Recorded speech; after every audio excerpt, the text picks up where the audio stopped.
This is the Humanist Report with Mike Figueredo. The Humanist Report podcast is funded by viewers like you through Patreon and PayPal. To support the show, visit patreon.com/Humanist Report or become a member at humanistreport.com. Now, enjoy the show. Welcome to the Humanist Report podcast. My name is Mike Figueredo, and this is the 148th edition of the program. Today is June 21st, the very first day in summer, hence the super summer shirt. And this episode of the program is brought to you by our newest Patreon and PayPal contributors that signed up just this last week, and that includes Amala, Frank Treboshi, Ginny Schwingle, Jack Robolito, Jonathan Keene, Julia Galadet, Lisa, Marco Gonzalez, Michael Arntz, Terry Hassan, and Truth Seeker.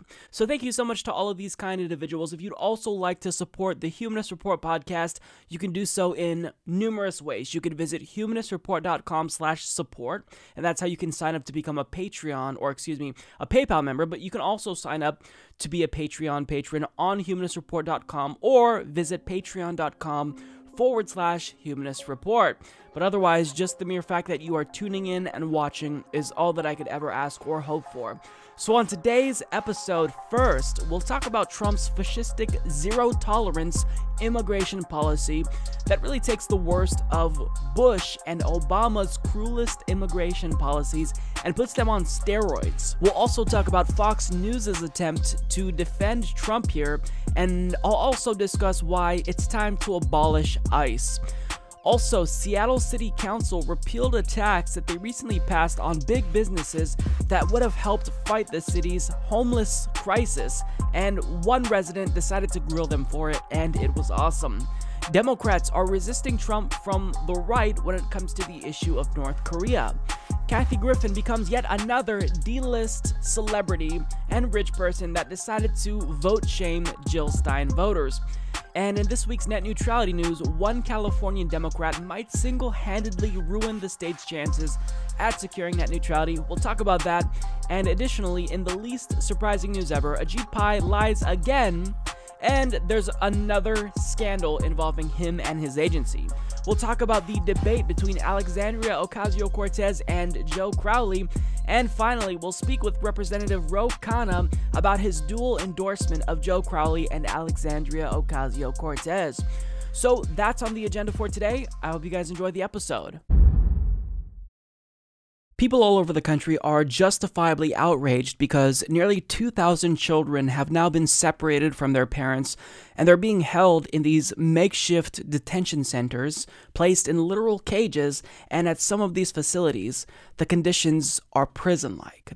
Now, for the most part, journalists and even lawmakers have not been allowed inside these detention centers, but some journalists are now being let in. However, they're not allowed to take pictures, and they can only take notes, and they're only allowed to spend 15 minutes in these facilities, and this is according to David Begnaud, a reporter for CBS News.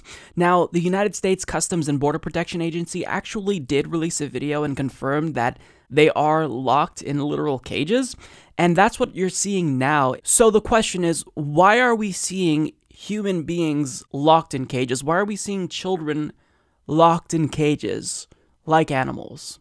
Well, this is due to a new policy announced by Donald Trump's Department of Justice, where they are carrying out a zero-tolerance approach to immigration. Now, everyone who crosses the border will be criminally detained and prosecuted. And if you are crossing the border with children and you're criminally detained, what happens to the kids? Well, they get taken into U.S. custody, hence why we're seeing thousands of children now in cages.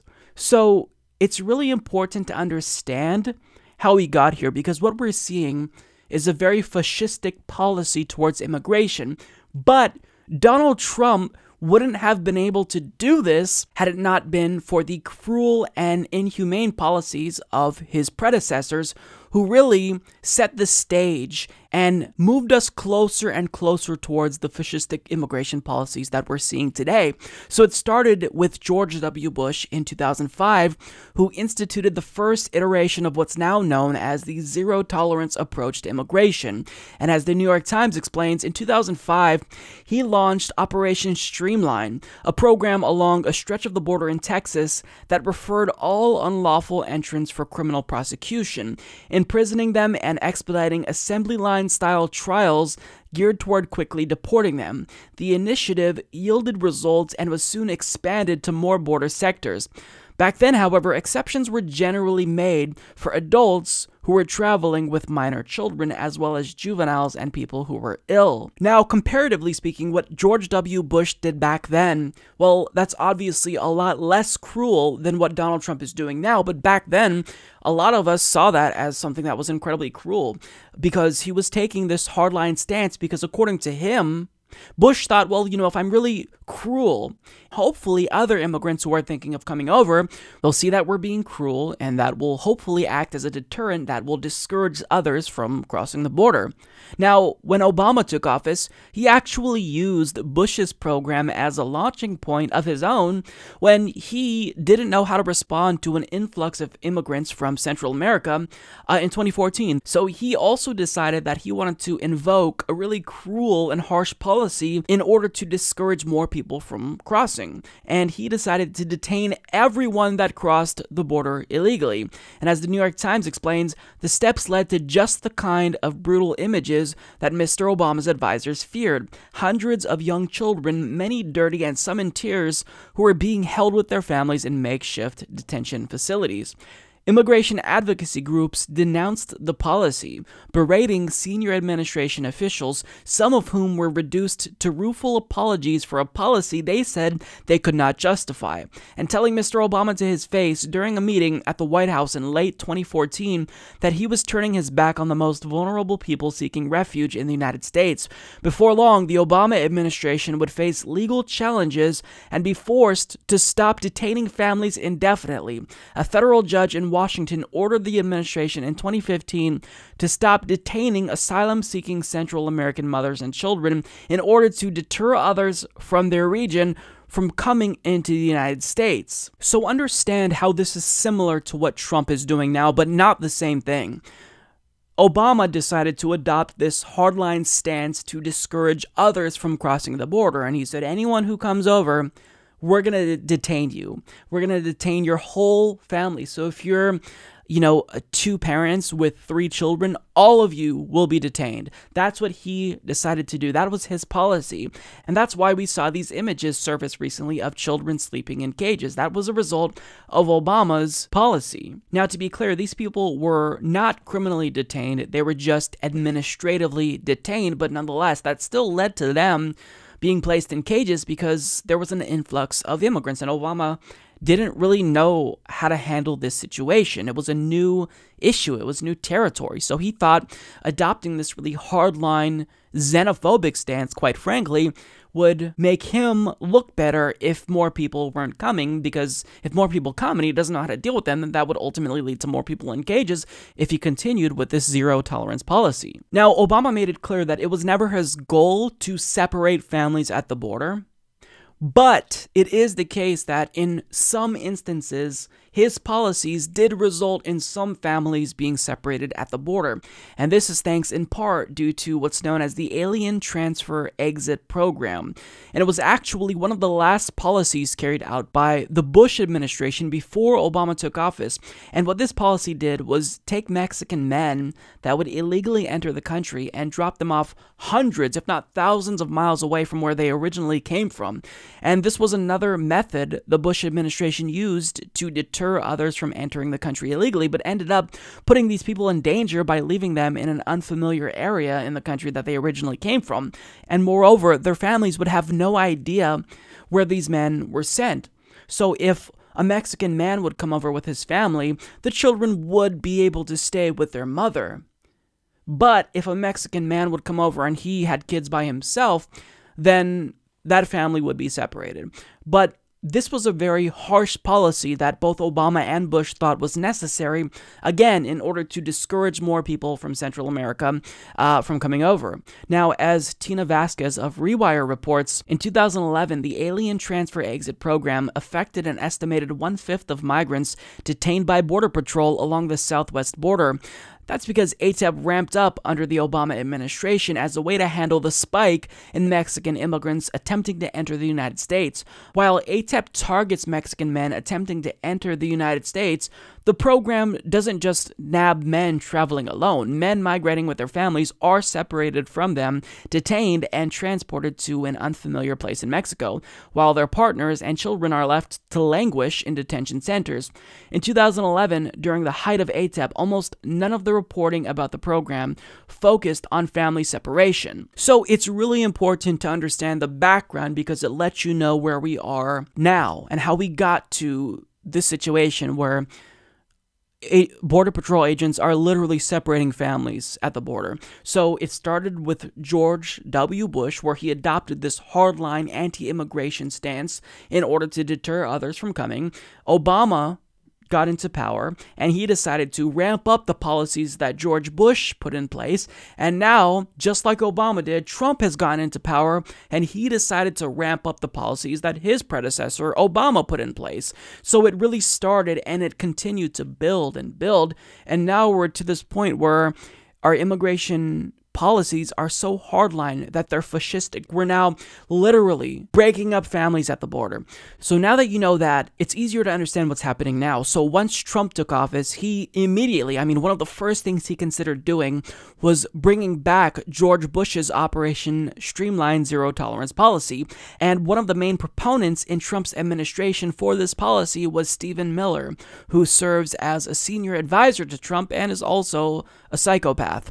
Now, soon after Attorney General Jeff Sessions announced the administration's new zero tolerance policy, well, weeks later, we now know, according to DHS, that 2,000 children have been separated from their parents at the border.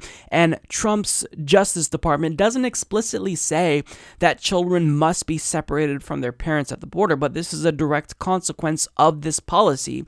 And because there's no law on the books that clearly requires children to be separated from their parents, well, this allowed the Department of Homeland Security Secretary Kirstjen Nielsen to straight up obfuscate the truth and gaslight people and saying on Twitter, quote, "We do not have a policy of separating families at the border, period." Now again, that's technically true, but it's a total obfuscation because their decision to build on George Bush's Operation Streamline policy directly led to families being separated at the border. So effectively, their policy is to separate families at the border because that's the result of this zero tolerance policy. All individuals that cross the border illegally are taken into custody, and if they have children, what happens to those children? Those children are taken into state custody. Now, another huge problem with this policy, besides it just being brazenly, unnecessarily cruel and inhumane, is that the United States doesn't have a policy or a way of reuniting most of these families. So in some instances, the parents are deported back to their country of origin and the kids remain in U.S. custody. We have no idea how to deal with that. We don't have a policy solution to this. And when these kids are taken into U.S. custody, some of them may never reunite with their parents at this point in time. Some of them may be placed up for adoption. So really, it's not just that we're temporarily separating families. It may be the case, since we don't really know how to handle this type of a crisis, that we are permanently separating these families. And as the nation's Zoe Carpenter explains, Merkley and several others met with 10 women, most from Honduras, who had been separated from their children, one as young as 3. Only some of them know where their children were taken, to shelters elsewhere in Texas, but also as far as Miami and New York. One woman worried about her child's health because no one collected information about her child's medical condition when they were separated. Another had been told that her child would be put up for adoption. "It was the most disturbing thing I heard all day," said Rhode Island Representative David Cicilline. "They were sobbing uncontrollably. None of the women has been able to talk to a lawyer." Now, one woman was actually prosecuted for entering the country illegally when she turned herself in at one of Port Isabel's legal ports of entry, where people can actually go if they are trying to seek asylum, which you can do, but she was still prosecuted. In fact, before people can even ask for asylum, they're now being turned away. So even though we've seen similar immigration policies in the past from Bush and, yes, liberals, Obama too, this is the cruelest of the cruel. We've reached a point where you just can't defend this. It's indefensible. This is so cruel that we're not even allowing people who are fleeing violence in Central America to make their case for asylum. We're turning them away, if not detaining them when they show up at these legal ports of entry, if they are choosing to follow the law and enter the country legally. I mean, they always say, follow the law, follow the law. Well, they're trying to follow the law. They're trying to seek asylum and enter legally, and you won't even let them do that. So they're just being cruel. There's no need for this. They are being unusually cruel because, as we've seen with previous administrations, Bush and Obama, the whole goal is to be as cruel as possible so you discourage others from coming over. Now, kudos to Jeff Merkley, which is my senator from Oregon, for actually elevating this issue by actually visiting one of these detention centers. Democrats are now smartly, I think, following suit and visiting some of these centers. But of course, now that there's a lot of backlash, what is Donald Trump doing to justify his cruel policy? Well, as usual, he's deflecting and he's literally blaming Democrats for it. He tweeted out, Democrats can fix their forced family breakup at the border by working with Republicans on new legislation for a change. This is why we need more Republicans elected in November. Democrats are good at only three things: high taxes, high crime, and obstruction. Sad. And he also states, change the laws. Now, this is just absurd. Your party controls every single branch of government. The onus to act is on you. Your DOJ just announced this policy. So you've got to own it. You've got to own that this is your fault. You can end this policy immediately, but you're choosing to not do that. You're choosing to try to deflect when we know exactly why you implemented this policy in the first place. He initially actually considered this policy, as one of the articles alluded to earlier, but he backed off of it because he knew that there would be swift and severe backlash from the public, and now he decided to carry it out anyway after one of his goons convinced him to do that, and now he's trying to blame Democrats for it? That's horseshit. Democrats are spineless, and they're not resisting you enough for just how cruel this policy is, and certainly they didn't resist Obama and Bush enough. But this is on you, and you've got to own it. But Trump isn't going to own it. However, some people in his administration, they're not just owning it. They're actually proud of this type of policy. In fact, Jeff Sessions, his attorney general, literally invoked the Bible in order to justify this policy. I thought I'd take a little bit of digression here to discuss some concerns raised by our church friends about separation of families. Many of the criticisms raised in recent days are not fair, not logical, and some are contrary to plain law. First, illegal entry into the United States is a crime. It should be, it must be, if you're going to have a legal system and have any limits whatsoever. Persons who violate the law of our nation are subject to prosecution. If you violate the law, you subject yourself to prosecution. And I would cite you to the Apostle Paul and his clear and wise command in Romans 13 to obey the laws of the government because God has ordained the government for his purposes. Now, in case you didn't know, this is the same Bible passage that was used to justify slavery. It was also used to justify apartheid in South Africa. And yes, even Nazis use this passage. But since it's the Bible here that we're choosing to cite, there's always an equal and opposite verse to justify the opposing argument, like Leviticus 19:33-34, which says, "When a stranger sojourns with you in your land, you shall not do him wrong. You shall treat the stranger who sojourns with you as the native among you. You shall love him as yourself, for you were strangers in the land of Egypt. I am your Lord. I am the Lord your God." So, I mean, you'd think that people like Jeff Sessions would be aware of the Bible's more compassionate verses that reference immigration.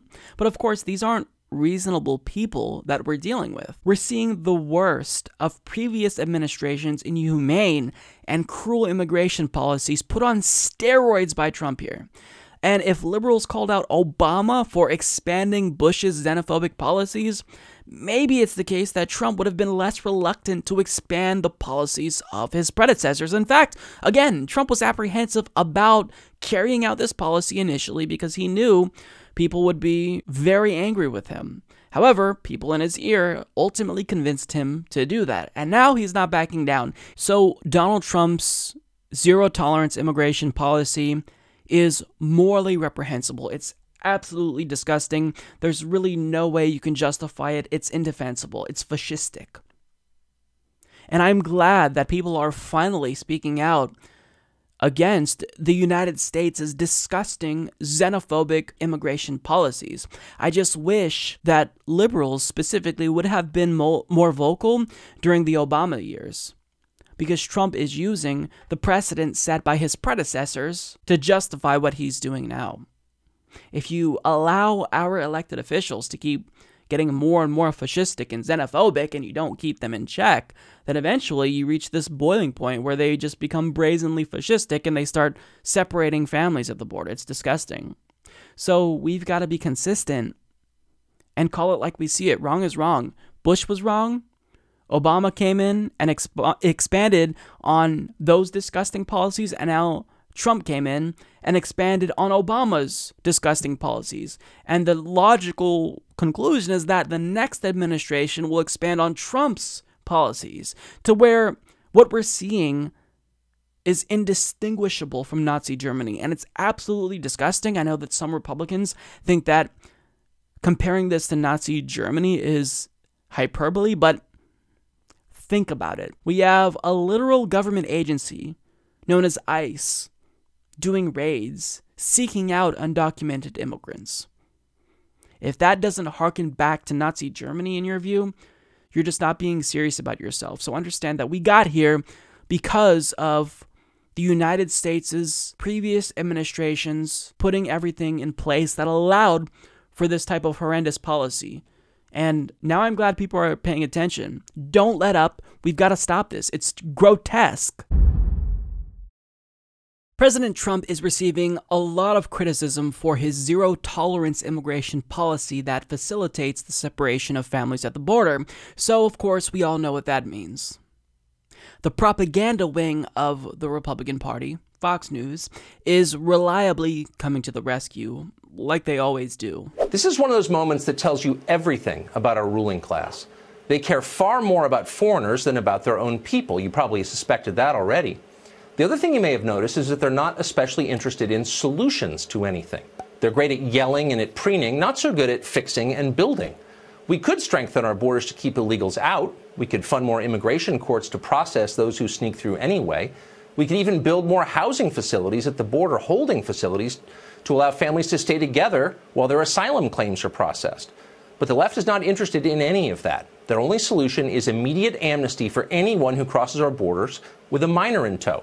And of course, that's the same as no borders at all, not to mention a powerful incentive for child smuggling. They don't care. Because no matter what they tell you, this is not about helping children.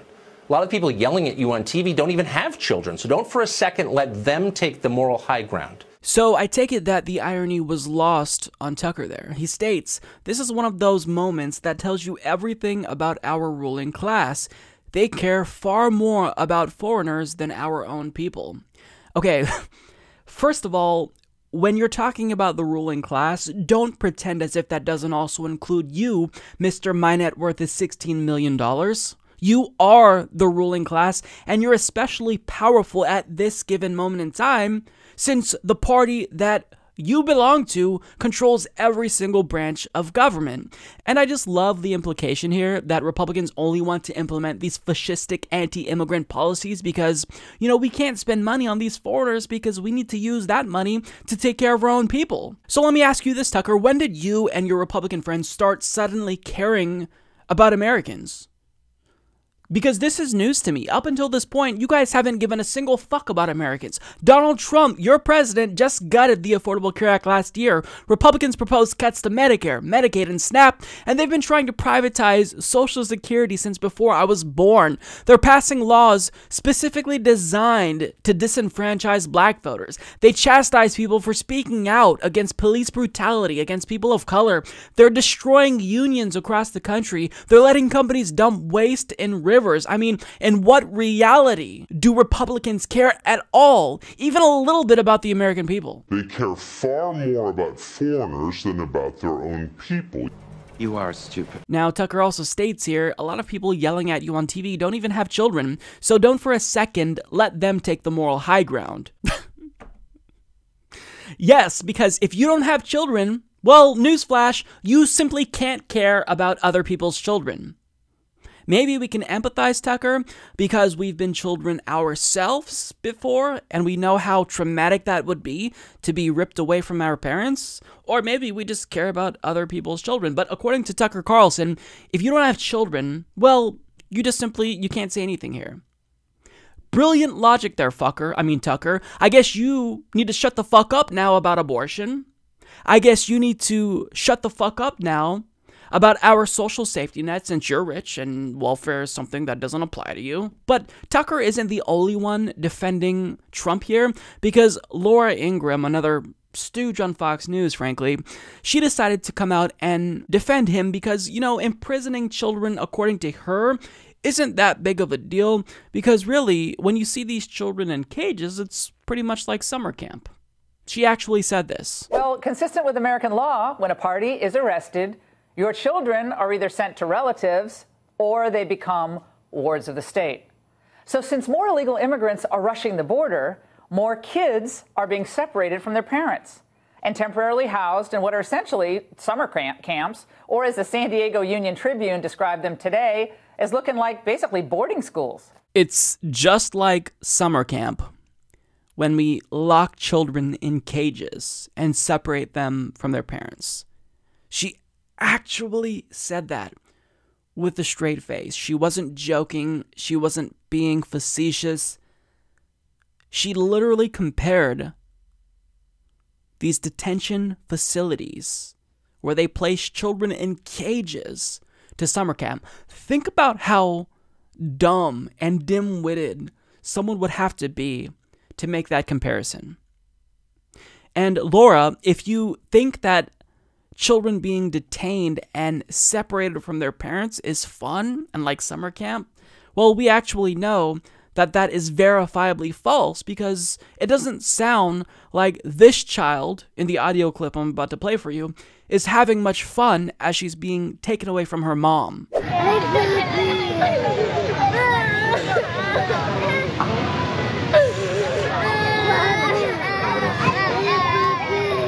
Bueno, aquí tenemos una orquesta.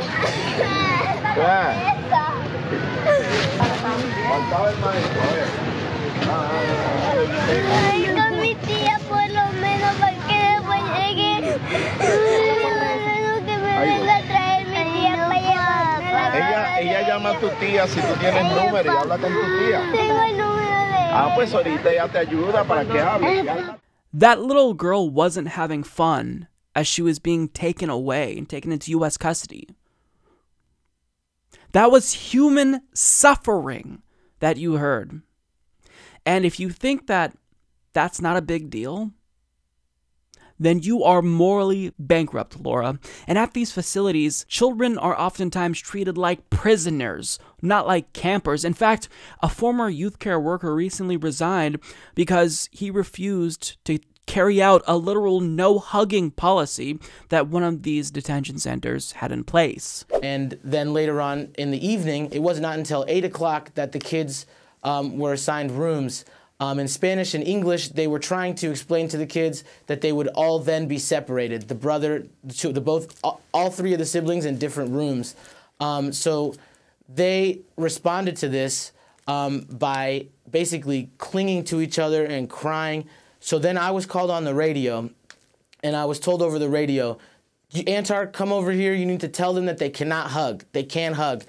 So I said, I don't know that I'm going to do that, but I'm on my way. So I arrived to the scene, and the three siblings were clutching each other for dear life, tears streaming down their face. I approached the oldest brother, and I say to him in Portuguese, bro, you got to be strong. And he turns to me with tears streaming down his face, and he says, how can I be strong? Look at my brother, look at my sister. They're trying to separate us again. And I didn't know. I just put my head down. I didn't know what to respond to him. Antar, how old are these children? Yes. How old are these children? These kids. The oldest brother was 16. The sister was 10, and the younger brother was 8. So at that moment, the shift leader ran up to me and very aggressively told me, "Diles que no pueden abrazar." Tell them that they can't hug. Now, this is also in front of other children, other employees who are watching this. And so she screams at me to tell them not to hug, that they're not allowed to hug. That's the rule at Southwest Key. And meanwhile, I'm looking at these kids. It's the two little siblings just, thinking they're going to be ripped now from their brother's arms, and the brother crying because he can't do anything necessarily. And I told her at that point, when she told me to do that, I told her, I'm sorry, but as a human being, that's not something that I could do. You're welcome to do it yourself. To which she replied, first that she would report me to the supervisor, and then she went directly to them and said, no pueden abrazar, you're not allowed to hug. And he looks at me with tears streaming down his face in utter disbelief that would happen. So, I mean, how can you listen to his story, which is completely believable, mind you? If we can place children in cages, we can treat them like animals too. But I mean, how could you hear his story and still think, oh, it's just like summer camp? You have to be delusional at this point to come to that conclusion. But this is awful. I mean, this is psychological stress that will likely traumatize these children for the rest of their lives. And there's a reason why the president of the American Academy of Pediatrics referred to Trump's policy of separating families at borders as child abuse, because it is. But maybe it's the case that Laura Ingraham hasn't seen videos of children crying as they're ripped away from their parents. However, even if one of Donald Trump's sycophantic reporters see that video and that footage, they still find a way to rationalize it. Case in point. As long as you keep that magnet on, and what greater magnet than citizenship, than Medicare, Medicaid, free health care? Yeah, that's why people voted for a wall. And I would also say one other thing, these child actors weeping and crying on all the other networks 24/7 right now. Do not fall for it, Mr. President. I get very nervous about the president getting his news from TV because Okay. I also have an Adios America. A New I don't know if I don't. A New Yorker I don't know article. if that's... New Yorker is not a conservative publication. They describe. So I told you we wouldn't get a word in. I told you. These kids are being I'm so sorry. We have to go. They're given scripts to read by liberals, according to the New Yorker. Don't fall for the actor children. Okay. Thank you for getting that off your chest. You're welcome. So she just straight up went full Alex Jones there. Unbelievable. So I actually tried to look up the article that she was referencing there to see how she disingenuously misinterpreted it. And it turns out that she was actually referencing an article written in 2011 about how parents of immigrant children try to coach them into saying the right things that would help them qualify for asylum. And as the author of this article actually tweeted out in response to Ann Coulter butchering his article, quote, "If you had 3 functioning brain cells, Ann Coulter, you wouldn't be mentioning my New Yorker article about asylum to support your racist positions. It's not about child actors. It's about narratives demanded of adults by a broken asylum system." So, I mean, these are not reasonable people. These are people who are deliberately trying to misinform you about this situation because they have an agenda. They have a fascistic, xenophobic agenda. These are Republican Party propagandists that dupe working people into believing that these immigrants are responsible for all of their economic woes. It's not the system itself. It's not predatory, unfettered capitalism or money in politics that corrupted an already exploitative system. It's these powerless, undocumented immigrants that are causing all of their problems. They're scapegoating the people with the least amount of power in our society and trying to claim that they caused all the problems. In reality, these are people who are escaping violence Violence, in large part, mind you, that was catalyzed by our policies, by our failed war on drugs. To blame them for fleeing the fucked up situation that we in part created is despicable.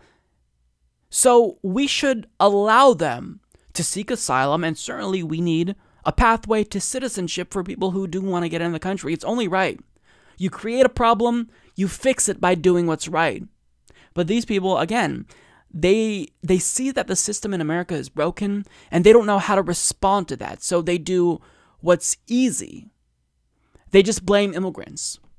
Well, that is not going to fix our problems. You can deport every single undocumented immigrant out of this country, and the problems in this country will still persist. It's because it's not immigrants, it's the system itself. And if you cared about changing the system, then you would be arguing in favor of reform, not xenophobic anti-immigration policies. Ann Coulter, Tucker Carlson, and Laura Ingraham. These people are absolute jokes. Kamala Harris has been a vocal opponent to Donald Trump's cruel and inhumane immigration policies, but what's interesting is that in an interview with Chris Hayes on MSNBC, when she was asked whether or not she'd support abolishing ICE, she said she did not. So she doesn't support abolishing a government agency that's carrying out some of the most cruelest policies against immigrants that she frequently speaks out against. Let's hear her out. Should ICE exist? Should ICE exist? Well, certainly, when we're talking about people who have committed serious and violent crimes, Chris, you know my background. I'm a prosecutor. Yep. I believe that there needs to be serious, severe, and swift consequence when people commit serious and violent crimes. One human being kills another human being, a woman is raped, a child is molested, there needs to be serious consequence. And certainly, if they are undocumented, they should be deported if they commit those serious and violent offenses. So yes, ICE has a purpose. ICE has a role. ICE should exist. The correct answer is no, Kamala. It's just no. This is an agency that's inherently fascistic. They track down people and round up people. This isn't difficult. This is the American Gestapo.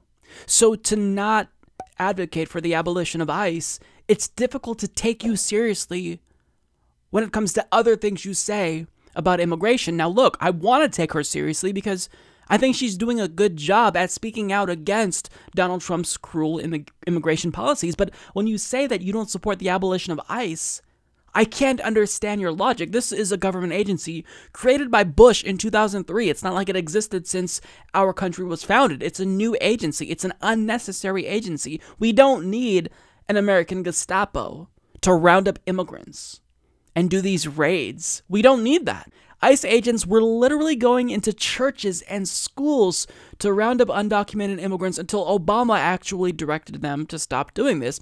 Now, this directive, thankfully, has carried over into Donald Trump's administration. He hasn't gotten rid of it yet, but they're still subverting this by picking up people on their way to school and churches. And there's an in-depth article on Vox that talks about this. I mean, time and again, ICE agents have shown just how power-hungry and sociopathic they really are.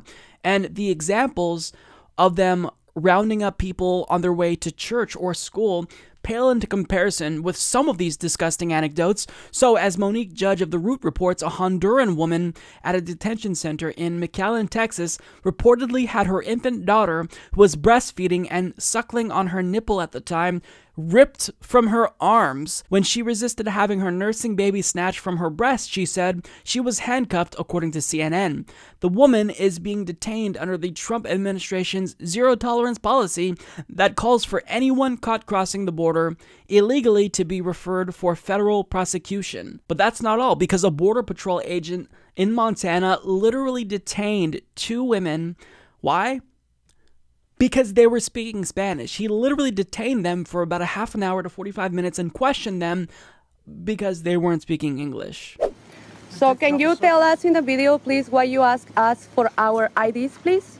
Ma'am, the reason I asked you for your ID is because I came in here and I saw that you guys are speaking Spanish, which is very unheard of up here. Okay. Just run your name, date of birth. We have absence. Just because our profile, right? No. Racial profile. Perfect. It has nothing to do with that. No? It's the fact that it has to do with you guys speaking Spanish in the store. Spanish in the store. In a state where it's predominantly English speaking. Okay. Sounds good.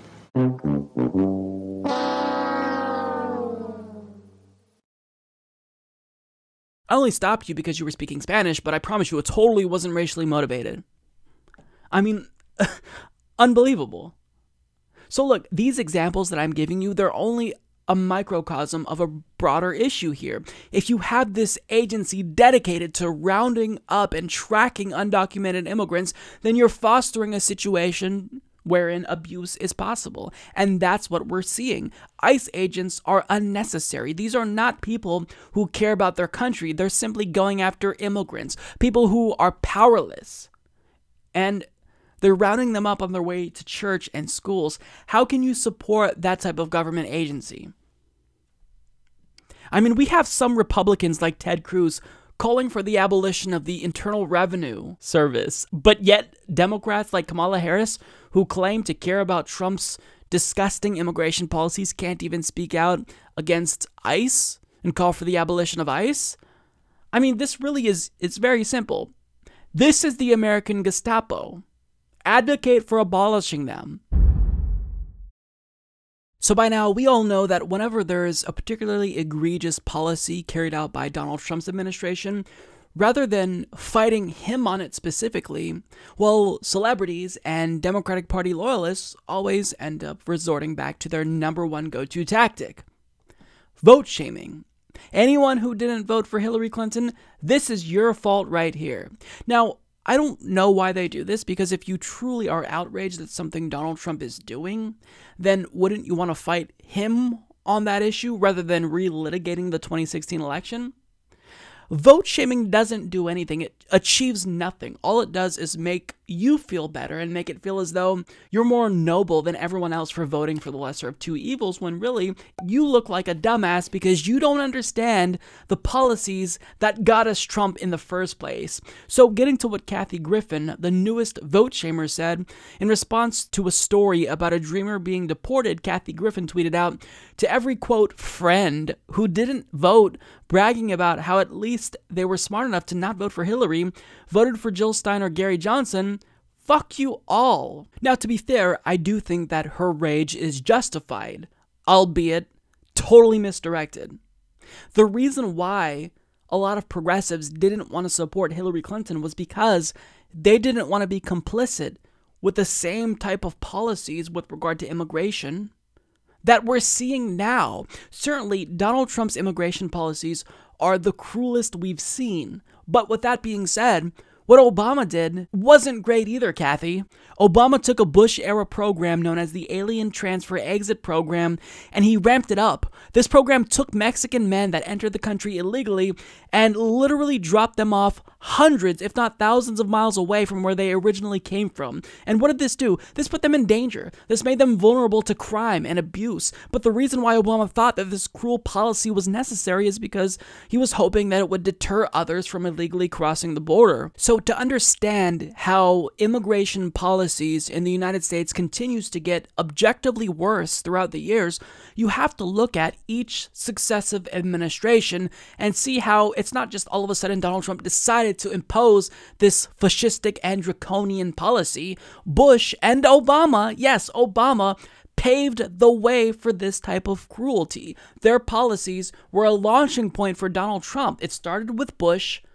Obama took his policies, ramped them up, and now Trump is taking Obama's policies and ramping them up. The reason why people couldn't support someone like Hillary Clinton or didn't want to was because we didn't want to be complicit with these types of egregious policies, the same policies you're arguing against. Now look, I understand that Hillary was obviously the lesser of two evils in this situation, so if you live in a swing state and voted for her, I have no qualms with that whatsoever. In fact, I probably would have done the same thing myself, but myself, along with many others in solidly blue or red states, decided to vote for Jill Stein because we were hoping that if the Democratic Party establishment saw that the Green Party's vote share was rising, well, hopefully they'd move back to the left and not do these types of egregious policies that you're so outraged about. Democrats have also been implementing these types of right-wing xenophobic policies, and it's getting to the point where if you keep voting for the lesser of two evils, those two candidates are going to be indistinguishable from one another in maybe 10 years down the line. So people decided to take a stand in safe states. Now, some people in swing states still decided to vote for Jill Stein or Gary Johnson. But you don't blame them for coming out to vote. You blame the candidate that failed the voters, that abandoned the voters. And furthermore, I said this on Twitter, but she should be thanking Jill Stein voters, because without Jill Stein, odds are a lot of people wouldn't have come out to vote at all. And if they did come out to vote, even if it was for Jill Stein, well, if you support Democrats, a lot of Green Party voters supported down-ticket Democrats. Now, someone responded to Kathy Griffin basically saying what I said, saying, quote, "Vote shaming is sheer hubris and not how you win elections. No candidate is entitled to votes that they didn't earn. This needs to stop. Weak candidates deserve your angst, not the voters that are fed up with a system that no longer serves them." And Kathy responded by saying, "It's people like you who helped usher in Trump. I can't believe you still think this way." In other words, she totally disregarded everything that was said to her. Kathy, if you want to defeat Donald Trump, you've got to understand the situation that led to Donald Trump in the first place. But she just doesn't get it. See, prior to his presidency, Kathy Griffin was actually friendly with Donald Trump, like a lot of rich white celebrities that like to vote shame. The problem is both parties have become increasingly right-wing and corporatist, and when populations get desperate, they become increasingly susceptible to extremism. Trump capitalized on that and ultimately won because of it. Even though having a Democrat in the White House makes you feel better, Kathy, and helps you and your rich friends sleep better at night, people are still suffering and hurting. As the economy improved under Obama after the 2008 recession, guess what happened? Wages did not improve, Kathy. Income inequality worsened. Obama expanded the U.S. empire, all things he promised not to do. So after 8 years of a Democratic administration, people realized that voting for the Democratic Party, no matter what, wasn't serving them well. Even though Democrats may be marginally better than Republicans, they're not good enough. They're not better or significantly different enough to stop voters from feeling angry at them or feeling angst towards the Democratic Party. So rather than directing her outrage towards the establishment and a party that failed voters, the powerful, she's choosing to direct her rage towards the powerless, people with no power, people who were fucked over by both Democratic and Republican administrations. Let me ask you this, Kathy. Rather than putting the onus or the burden, really, of getting Hillary Clinton elected over Donald Trump on everyone else, ask yourself what you did to help Hillary Clinton get elected. Rather than just tweeting about Hillary Clinton, did you actually canvass for Hillary Clinton? Did you go and deliver flyers for her? Did you phone bank for Hillary Clinton? What did you do specifically that would help Hillary Clinton get elected other than vote shame progressives? What did you do? Look in the mirror. Have some introspection if you really want to know what led to Donald Trump. Rich people like you, rich-splaining to us how stupid we are for not supporting Hillary Clinton isn't going to make a difference. If you truly want to stop right-wing extremism in this country, like I do too, then you've got to start by looking at the factors that got us here in this first place. But unfortunately for her, that's something that's just too difficult to do. The easy thing is to vote shame, and that's why a lot of rich celebrities are resorting to it. So you can rich-splain all you want, Kathy, but you're not making matters any better. You're just making things worse and making yourself look like a spoiled, rich, selfish brat. When Senator Tammy Duckworth was elected in 2016, I was actually pretty excited because she really positioned herself as a true progressive, as a Bernie-crat. But now, to say that I'm perplexed by her actions would be an understatement, because I have no idea what has happened to Tammy Duckworth. I don't know what she's doing. So as you all know, Donald Trump recently met with Kim Jong-un, world news, huge historic event, and he agreed to stop doing war games. And he also hinted at the prospect of drawing down troops in South Korea, bringing them home. Well, what does Tammy Duckworth, along with one of her colleagues, Chris Murphy, decide to do in response to Trump trying to achieve peace? They attacked Donald Trump from the right. So according to Ali Rogan of ABC News, she reports the new legislation from Senators Chris Murphy and Tammy Duckworth would prevent Trump from withdrawing troops from South Korea unless the Secretary of Defense says it's in the interest of national security and that it would not undermine the security of allies in the region. U.S. troops are not bargaining chips to be offered up in an offhanded manner, Duckworth said in a statement. During his summit with North Korean dictator Kim Jong-un, Trump announced the United States would be ending large-scale annual military exercises conducted with South Korea, but insisted that the status of the 28,500 American soldiers on the peninsula is not up for negotiation. The two Democrats want their amendment added to the Senate's version of the National Defense Authorization Act, which sets military policy for the next fiscal year.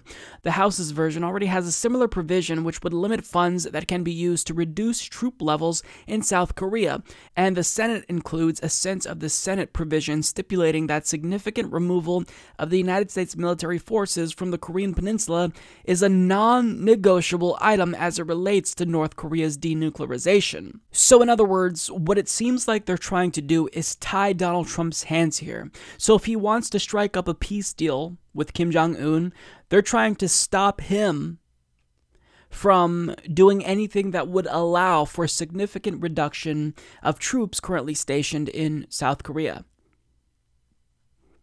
Wow. Now, I do want to read Tammy Duckworth's tweets because I do think that they are telling. She states, U.S. troops are not bargaining chips to be offered up in any offhanded manner. The Kim regime is as dangerous today as they were 6 months ago, and they have done nothing to demonstrate that the threat they pose has lessened. Chris Murphy and I introed an amendment to prevent Donald Trump from withdrawing U.S. troops from South Korea unless it is in our national security interest and wouldn't undermine the security of our allies. Unilaterally ending our military's involvement on the Korean Peninsula would hand Kim Jong-un a significant victory and put our allies in the region at risk. So understand that this isn't a policy that she is quietly trying to produce or that she's ashamed of. She's proud of it.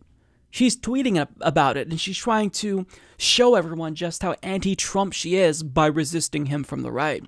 But I've got news for you, Tammy Duckworth, and really everyone who has bought into the propaganda of the United States military-industrial complex. North Korea doesn't pose a threat. Yeah, I said it. Do you want to know who does pose a threat? We do. The only reason North Korea would be crazy enough to attack one of our allies was if they thought that a threat from us was imminent. So if Kim Jong-un got wind that the United States wanted to preemptively strike North Korea, then if he thought that his destruction was inevitable, he would launch on Seoul or Japan. And even though there's been numerous provocations and they do missile tests, again, Kim Jong-un, even though he is a maniac, he's still a self-interested actor. He wouldn't do something that would jeopardize his existence. So if you care about peace, you should be advocating for the United States to tone down saber rattling. And that includes, yes, ending useless war games that just piss off Kim Jong-un for no reason whatsoever. And withdrawing all of our troops and bringing them home, that's the right strategy. So Tammy Duckworth clearly has a case of U.S. empire-itis. She can't possibly fathom that the United States would be equally as outraged as North Korea is if they had troops stationed in Mexico or were doing joint military exercises with Canada. So this has to be, what, the millionth example now of Democrats resisting Donald Trump from the right? On one hand, they push this idea that he's a maniac, but the minute he signals the desire to de-escalate in Russia or in North Korea, they attack him from the right. Well, you can't have it both ways. Either he's a maniac that shouldn't saber rattle against other countries and escalate tensions, or he's not a maniac that is fully capable of escalating tensions with hostile foreign powers, but ultimately would never make an impulsive decision with regard to foreign policy. You gotta pick one. You can't have it both ways, but that's what they're trying to do, and I want to share a tweet from journalist Walker Bragman who points out just how disgusting this really is. So in 1973, in response to the Korean and Vietnam Wars, Democrats override a presidential veto to pass the War Powers Act, limiting the president's ability to wage war. In 2018, well, in response to peace talks in Korea, Democrats try to limit the president's ability to make peace. So let me ask you this, Tammy Duckworth and Chris Murphy. Would you prefer dialogue with North Korea? Or would you just rather have Donald Trump go back to threats of fire and fury so you can call him a maniac again? Which way would you rather have it? Because it seems as though you don't want Donald Trump to pursue peace. Now look, I'll reiterate what I said last week. I don't think Donald Trump is a competent negotiator at all. In fact, I think he's in over his head. I think he's a genuinely stupid human being. I think he has a low IQ, and he's clearly mentally unstable, and he's joked about wishing American citizens would treat him in the same way that North Koreans treat Kim Jong-un, and to sit up and give their attention to him when they see him. I mean, which is incredibly disturbing, because he's basically joking about wanting to be as powerful as the leader of a totalitarian country with literal concentration camps. But with all that being said, so long as he's trying to achieve peace and no longer threatens them every other week on Twitter with threats of nuclear annihilation or fire and fury, that's still an improvement, wouldn't you say? I mean, I honestly don't know what to say. They're literally trying to stop Donald Trump from de-escalating tensions with North Korea. I guess they'd prefer fire and fury again. I guess they would prefer the prospect of nuclear war with North Korea every other week as he threatens them on Twitter. I mean, how absurd do you have to be? If you think Donald Trump is a maniac, then certainly, why would you want a maniac to continue this aggressive U.S. stance towards North Korea? Wouldn't you want him to tone down the aggressive rhetoric and do things that would potentially facilitate peace? Well, the answer is no, because they're literally trying to tie his hands so he can't do things that would specifically make a peace deal possible. Unbelievable. And Tammy Duckworth loves to pretend like she's the most anti-Trump person in the world. A few months ago, what did she do? She voted to expand Donald Trump's power to unilaterally spy on American citizens. She does that, and then the next day she goes and criticizes him and calls him Cadet Bone Spurs. Well, are you anti-Trump or not? She didn't go and boast, mind you, about giving Donald Trump more spying power. She was silent about that. So, I mean, to say that I'm disappointed in her, that's obviously the case. She's someone who pretended to be a progressive, but now we know either that was all an act or she's been co-opted by the Democratic Party and establishment and the military-industrial complex. So shame on Tammy Duckworth. Shame on Chris Murphy. I'm less disappointed in him because I already knew he was a sellout. But Tammy, this is a new low for her. So we've got a story that confirms that we live in an oligarchy. We live in a country where large multinational corporations dictate policy outcomes in this country. And it's not just that political science studies confirm this, but we have countless anecdotal examples to demonstrate just how much control large multinational corporations have over governing bodies across the United States. It's so disgusting. This is really one of the most disturbing articles I've read in a while. So, according to Elizabeth Weiss, just months after Seattle passed a controversial corporate head tax aimed at Amazon and other large businesses that would have funded homeless programs, the city council voted to rescind the plan Tuesday afternoon. The about-face comes after a ferocious backlash by some of the biggest companies in town. The vote was taken after more than 2 hours of heated and emotional testimony on the part of those who support the tax and those who felt it would damage the city's businesses and scare investment away. In Seattle, a 4% rise in homelessness in the past year as rents have risen has been the flashpoint for these issues. A tally of the homeless conducted in January by the All Home Coalition found 8,599 people living in the streets and vehicles in abandoned buildings or in tents in the city. That helped lead to the May 14th vote by the council that unanimously passed a measure requiring companies with revenues of more than $20 million a year to pay an annual $275 tax per employee. The vote came after weeks of hearings, demonstrations, heated public meetings, and a threat by Amazon to stop construction of its newest Seattle tower and to pull out of leasing another. But pushback from Amazon, Starbucks, and other large firms resulted in a surprise swerve by the council on Monday when its president, Bruce Harrell, announced he had scheduled a special meeting on Tuesday about a repeal of the tax. And we know how the story ends. They ultimately voted to repeal this tax. Now, what's hilarious to me is that the mayor of Seattle and most city council members, they came out and they released a statement saying, we hear you, we've heard you loud and clear. I'm paraphrasing, but essentially they were trying to make it seem as though they were listening to their constituents when it was pretty obvious they just caved to pressure from Amazon and Starbucks, the richest corporations in the country. Now, to be fair, there were citizens that vocally opposed this measure, and even though this measure wouldn't hurt smaller businesses since it only applied to big businesses making more than $20 million per year, the only reason why this tax impacted jobs at all was because Amazon was literally holding jobs hostage in protest of this tax. So these useful idiots protesting this took the side of Amazon rather than protesting Amazon for holding up these jobs, and instead decided to protest a tax that would have fought against the city's ridiculous homeless crisis. I mean, you can't pass through Seattle without seeing just how big of an issue this is. So congratulations to every single person who came out to protest this law at the behest of Amazon, whose CEO, Jeff Bezos, is the richest human being in the world. You just did the bidding of the richest company because they were throwing a tantrum and didn't want to pay slightly higher taxes to fight homelessness. Good job. Do you feel good about yourself fucking over the homeless because you decided to take the side of a multinational corporation that was holding jobs hostage in protest of this? Do you feel good? Unreal. So what are you going to do about homelessness if you don't support this tax? Just going to let it continue to get worse and worse and worse?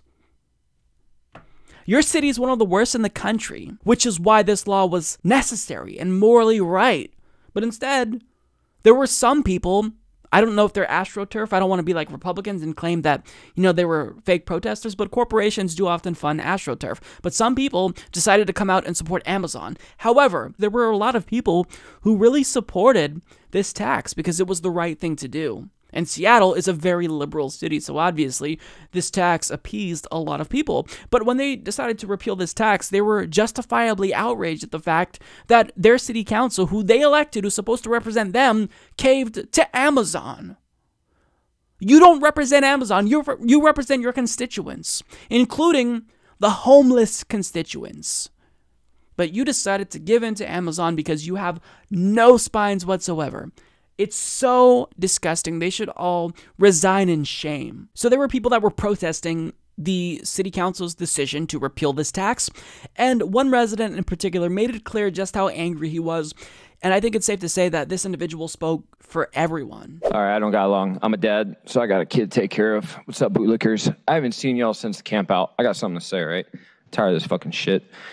I'm a father, I'm a veteran, and I'm an anarchist. Those are three people you don't want to piss off. All right? I'm tired of children getting attacked in the streets. I'm tired of them sleeping in the fucking streets. I'm tired of seeing the very people that I swore to defend get attacked by the state. So like I said out there, y'all need to close your fucking beaks and start moving your feet and get shit done. Take resources and put them in the hands of the people who need them. All right? Seriously. The fuck is wrong with y'all? Who the fuck are y'all to justify letting people die in the streets with your policies and your laws and your legislation? How do you justify that, killing people? I swore to give my life to defend the people from all forms of oppression. Eventually, this shit's going to stop because when our turn, we won't make excuses for the terror. Marx. That was truly amazing. That individual is a patriot who voiced how all of us feel. I've got to go through some of the things he said. He approached them as, "What's up, bootlickers?" That couldn't be more perfect because they are bootlickers. They're corporate bootlickers. He said, "You all need to close your fucking beaks, start moving your feet, and get shit done. Take resources and put them in the hands of people who need them." And he looked at them and he said, "Seriously, the fuck is wrong with y'all?" That's exactly, I think, how we need to start talking to politicians. That's basically the level of respect that is owed to these corporate shills that are serving in governing bodies across the country. Your state legislature, Congress, these are corporate shills. These are the types of cowards that are ruining this country. They refuse to stand up to corporate interests, and that's when they haven't just been outright co-opted by corporations through campaign contributions. And it's gotten so bad that we've lost our democracy. We live in a corporate state where elections are somewhat free and fair to the extent that those candidates running have been vetted extensively by large multinational corporations. And even though we do have power changes in this country, our government never stops serving large multinational corporations. And we have countless examples of this. And it's why the Democratic Party's mealy-mouthed incremental approach to policy isn't going to suffice given how fucked up our country currently is. So the individual who ripped the Seattle City Council was speaking for all of us. You sounded more like a socialist than an anarchist, but whatever you call yourself, you were speaking truth to power, and I commend you for it. I wish more people would get involved and really let their elected officials know how they feel, because you are their boss, even though they frequently serve large multinational corporations like Amazon and Starbucks. You elect them. So if they fuck up, it's on you to hold them accountable. In a recent interview with Marketplace, FCC Chairman Ajit Pai actually claimed that the United States' citizens support his pro-corporate anti-net neutrality agenda. He literally claimed this, and he reiterated it and doubled down. Now, according to a December 2017 poll from the University of Maryland, they found that 83% of the public supports net neutrality. And yes, that includes both Republicans and Democrats. But in spite of that, he insists that the public is with him on this issue. So this is how Ajit Pai responded when a journalist asked him about just how unpopular his decision to repeal net neutrality is. So they say, this is not a popular decision. Millions of people have written in opposition to it. Public opinion polling shows most Americans favor net neutrality, not your open internet rule. And I wonder why you're doing this then. If public opinion is against you, what are you doing? Pai says, first of all, public opinion is not against us. If you look at some of the polls, and then they interrupt saying, no, it is, sir, come on. Pai then says, if you look at some of the polling, if you dig down and see how these polls were constructed, it was clearly designed to reach a particular result. But even beyond that, and then they interrupt again, saying, it's not just one, there are many surveys, sir. Pai then says the FCC's job is not to put a finger in the wind and decide which way the winds are blowing. It's to look at the facts and make a sober judgment based on what the law is, and that is exactly what we've done here. Moreover, the long-term interest is in building better, faster, cheaper internet access. That is what consumers say when I travel around the country, and I've spoken to consumers in Los Angeles, to the reservation in South Dakota, places like Dahlonega, Georgia. That is what is on consumers' minds. That is what this regulatory framework is going to deliver. Now, I think if any other person said what he just said, I'd think that they were delusional, but because it's Ajit Pai, we know he's just lying through his teeth.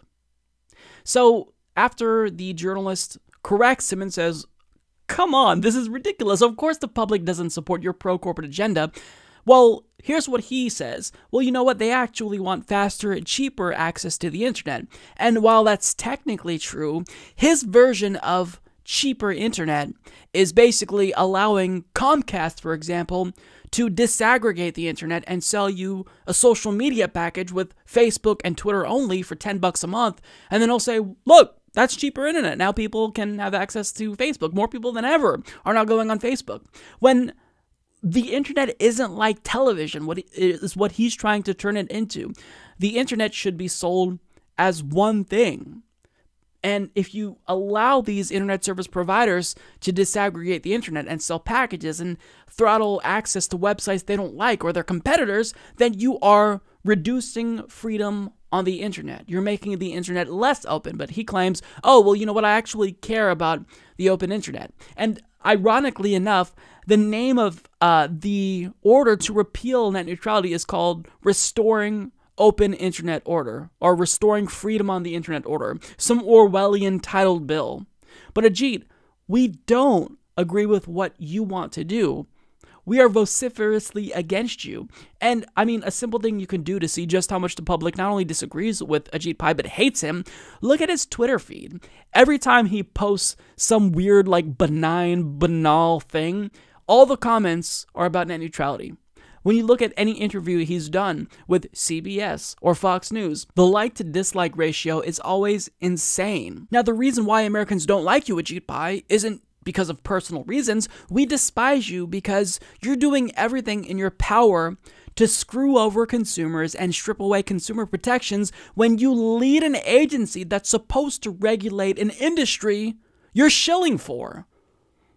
And to show you just how much of a corporate shill Ajit Pai is, well, there's another scandal involving him this week, involving Sinclair. So as Gizmodo's DJ Dellinger reports, fresh off finally completing the goal of killing net neutrality protections, Ajit Pai's Federal Communications Commission is onto its next attempt to destroy long-standing rules that have protected American consumers. According to Bloomberg, the FCC is planning on sneaking in a vote to change limits on how many television stations a single company can own to make way for Sinclair Broadcast Group's massive takeover of local broadcasting. Per the report, FCC Chairman Ajit Pai intends to schedule a vote on July 12th to alter the current cap on the reach of a single broadcaster. The vote would allow the FCC to get out ahead of the United States Court of Appeals, which is currently hearing a case challenging part of the current rules that limit station ownership. The vote would allow the FCC to leapfrog the courts and put its own ruling forward first. The vote would tackle a decades-old rule first introduced in the 1970s that attended to prevent massive media mergers that would allow a single company to control the majority of the airwaves across the country. These regulations set the cap at 39% of all households, but Pai is ready to blow that up in order to do a favor for Sinclair or broadcaster with the conservative bent that has been intent on gobbling up as much control of local markets as possible. Pai hasn't publicly expressed where he believes the media ownership bar should be, but odds are good it'll be around 72%, since that's how far Sinclair's reach would become if its proposed $6.6 billion acquisition of Tribune Media is allowed to pass. The merger would allow Sinclair to gain access to 42 news stations and markets, which it could use to blast out its now infamous must-run segments like the bizarre promo about fake news it forced anchors to read earlier this year. Now, think about just how shameless Ajit Pai is. The average American, under as much scrutiny as he's facing, would choose to just sit this one out. Let the U.S. Court of Appeals make its decision. Don't do anything that could be perceived as you helping Sinclair, because you're already under scrutiny, but he doesn't care. He doesn't care at all. He has no shame whatsoever. He doesn't think about how bad the optics look or how terrible his agency will look. He's literally intervening specifically to assist a company he's supposed to be regulating. That is how brazenly corrupt this individual is. I mean, I made a comment on Twitter about him basically being on Scott Pruitt's level of corruption, but I think he might actually be more corrupt than Scott Pruitt. You're trying to bolster Sinclair's legal argument by changing regulations so that way they're empowered as they go into the U.S. Court of Appeals. I mean, it literally doesn't get more shameless than that. I can't think of another example. He is the most corrupt person in our government right now. But he doesn't even care about the optics. Unbelievable. So getting back to the original discussion, no, we're not in favor of what you're doing.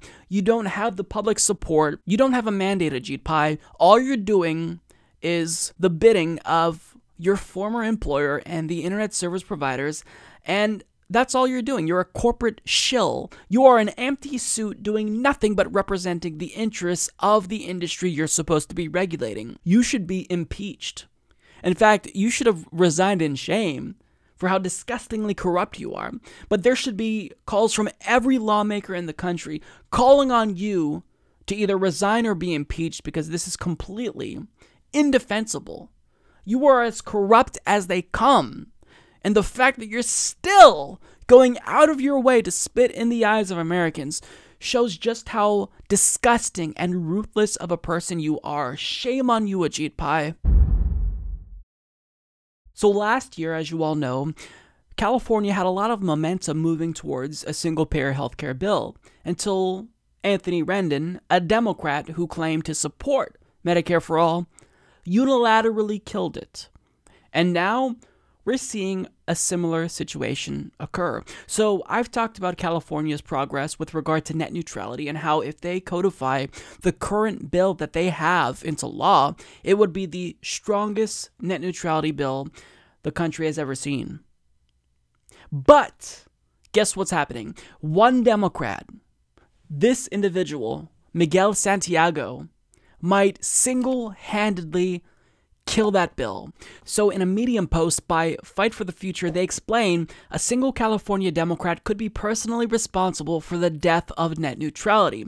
Assembly member and chairman of the Communications and Conveyance Committee, Miguel Santiago, is caving to pressure from AT&T and Comcast lobbyists and blocking overwhelmingly popular state-level legislation that would restore net neutrality in the immediate wake of Trump administration's repeal of open internet protections. Santiago has received $43,900 in funding from the telecom sector, and AT&T is his number 5 contributor over his assembly career. So it's no surprise that he wants to gut SB 822 and add gaping loopholes that ISPs asked for, and he thinks no one will care. Specifically, Assemblyman Santiago wants to amend SB 822 to allow 1. ISPs to be able to charge any website any amount of money simply so that website can be used by that ISP subscriber. These are called access fees, and the US internet has never had them. They were explicitly banned by the FCC in 2010 and 2015. 2. Allow ISPs to throttle online services and websites at the point where data enters their networks. ISPs did this in 2013 to 2015, slowing down business services, online games, and video for tens of millions of Americans until the FCC order in 2015 put a stop to it.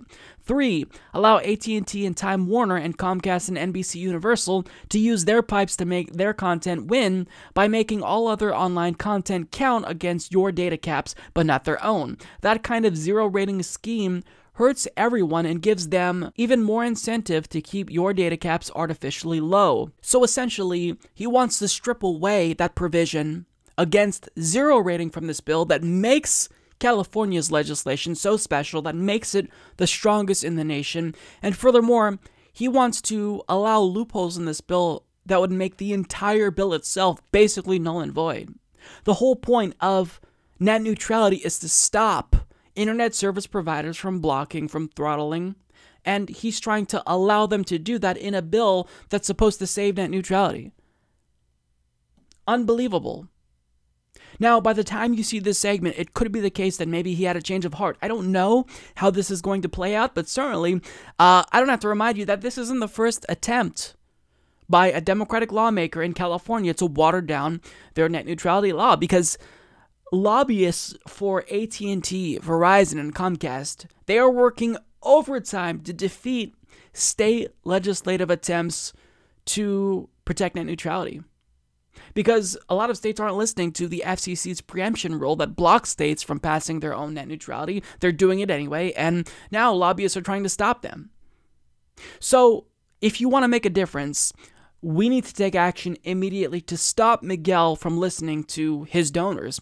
His Capitol Office phone number is 916-319-2053. I'm not in California, but I will call because it's so wrong. This phone mail system.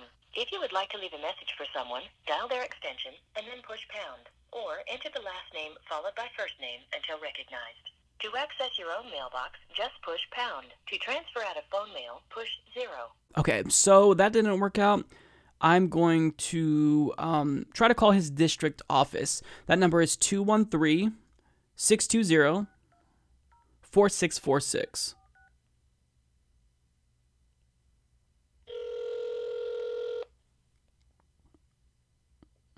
Thank you for calling the office of Assembly Member Miguel Santiago. For English, please hold. Para español, por favor, oprima el 8. You have reached our office outside of normal business hours. Our normal business hours are Monday through Friday from 9 a.m. to 5 p.m. To leave a voicemail in our general mailbox, please press 0. To reach our staff directory, please press star.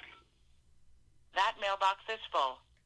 Thank you for calling the office of Assembly Member Miguel Santiago. For English, please hold. Para español, por favor, oprima el 8. Yep, so his mailbox is full. And according to Fight for the Future, it seems like he's refusing to answer his phone, and we can tweet to him. His Twitter handle is at SantiagoAD53. That's at Santiago, SantiagoAD53. And tweet to him and do what you can, because he knows what he's doing is incredibly unpopular because he's a shill. He's literally shilling. I mean, this is the definition of a sellout and a corporate shill. He took money from these companies, and they're now telling him to water down this law, and he's doing their bidding. So this is the definition of a shill. So keep trying, tweet at him. He knows this is unpopular, so I probably can guess that he's going to do what he can to avoid our calls and avoid our tweets, not look at Twitter. But we've got to find a way to reach out to him, because this is absolutely indefensible. What he's doing is morally reprehensible, and he's betraying his own constituents. Do you think that the liberal voters in California, in his district, don't want net neutrality? Even most Republicans support net neutrality. So by doing this, he's just being a corporate shill. It doesn't get any more corrupt than this. So shame on you, Miguel Santiago. If you're seeing this video, keep trying. I hope he's going to do the right thing. California has been successful at thwarting off attempts to water down this bill before, because I think that the author of this legislation, Scott Wiener, has done a fantastic job at really rallying support for it. But at the end of the day, these are powerful corporate forces that we're dealing with, and they have a lot of puppets in state legislatures across the country. So understand that this is what you can expect if your state tries to pass legislation protecting you from net neutrality, and the fact that they want these loopholes specifically in place that allow them to charge access fees, that kind of gives you a hint of what to expect in the coming years. So thanks to Ajit Pai for doing all this. I hope that the money is going to be worth fucking over the internet for generations to come. Disgusting. It's now 4:20 p.m. PST on Wednesday, and we've got a really unfortunate update to this bill.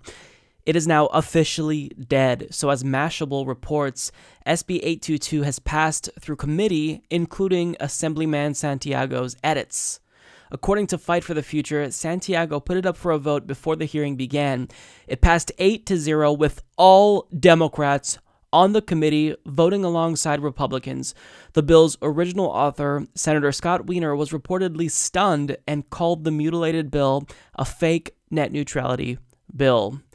Now, an update to that story is that they got a response from Santiago's office. So when asked about whether campaign donations in any way influenced Assemblymember Santiago's legislative actions, his office issued the following statement.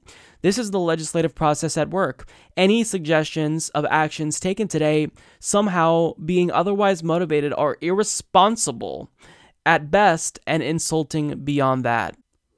Wow. Well, you know what? You should be insulted. You're a fucking shill, Miguel Santiago. And if you are in California, if this individual represents you, you need to go to his office and ask him to his face why he decided to do the bidding of AT&T against the overwhelming majority of his own constituents. I mean, Democrats, they are in control of everything in California, and they voted with Republicans to gut it.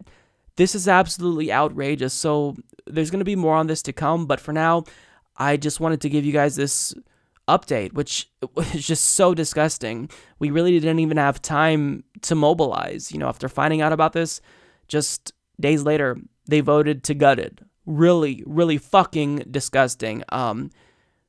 This guy is a disgrace. Every single Democrat that voted with Republicans, I mean, you guys have to vote these disgusting sellouts out immediately. Joe Crowley is a corporate Democrat representing New York's 14th congressional district, and he's currently being primaried by a very progressive challenger named Alexandria Ocasio-Cortez. Now, they actually had a debate, albeit it only lasted for 20 minutes, but nonetheless, it was still great. And I think that he learned very quickly that this debate was not a good idea for him because she did a phenomenal job cornering him and calling out his blatant corruption. So at one point in this debate, they both had an opportunity to ask the other a question, and Alexandria asked him how voters can trust that he's going to represent their interests when he's taken so much corporate money. And really, he had no idea how to answer that question, so he quickly pivoted to a different subject. My question is, how can working families in our district trust that you can fight for them when it matters? You know, we have an administration here that that is obviously dangerous, but it's not enough to fight Trump. We have to fight the issues that made his rise in the first place. Well, I see things a little differently. When it came to the issue of Dodd-Frank, I bucked against the tide of Wall Street, big banks, when I supported, and not only supported, but helped author the Dodd-Frank legislation. And we can talk to Barney Frank, he'll tell you exactly how engaged I was in helping make that become law against the interests of Wall Street and the banks. I bucked the system when I supported the Affordable Care Act, Obamacare, and I know you have some issues with it. I stood shoulder to shoulder with Barack Obama to make sure that that became the law of the land, that now 131,000 people in this district now have insurance that didn't have prior to that. And we largely, Errol, I think, agree on the issues. There really isn't much daylight and separation between the two of us. But there is an issue where we do disagree, and that is on the issue of guns. Because my opponent has said that she doesn't believe that the laws of New York City should be or can be applicable necessarily to the laws of New Mexico. She said that the flexibility would need to be... That's incorrect. Where'd you get that? People can read it on Reddit at a forum. On Reddit, on a forum that you participated in. But I just think that that's wrong. I think we need a national approach. We need to end bump stocks. We need to end automatic weapons and bring back the assault weapons ban. We need to have full background checks without any loopholes. That's the way in which I think we need to approach this issue. We just simply disagree. So, aside from trolling internet forums, I think that one of the things that we need to really take a look at, let me make things very clear. I believe in a ban on assault weapons. I believe in a ban on bump stocks. Not only that, I also don't take money from private equity groups that have holdings in gun manufacturers either. So I think that there's really doesn't even come close, and there is no daylight here. You know, in terms of the fact that neither person sitting here at this table is a Republican. Errol, I do think that the folks in Parkland, they don't believe in flexibility.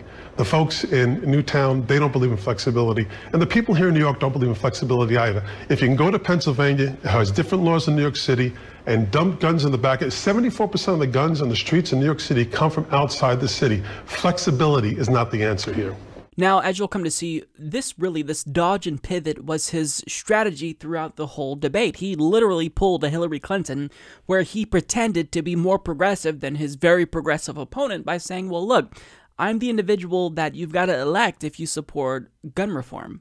Now, unfortunately, that didn't work out too well for him because she stated, not only do I agree with all of the issues you just listed, but I also don't take money from private equity groups that have holdings in gun manufacturers either. And I think that at that very moment when she said that, Joe Crowley's soul died. You can literally see it in the debate. That was a brilliant move by Alexandria Ocasio-Cortez because he tried desperately to make it seem as though he's to the left of her on this one issue, but it backfired immensely. That was great. I don't know how you recover from that. Now, what he tried to do was he said, well, look, you did this AMA on Reddit where you said that there should be flexibility with respect to gun reform. Now, she didn't know initially what he was talking about, and I don't blame her because when you go back to her comment about guns, she only briefly brought up the subject and tangentially discussed the idea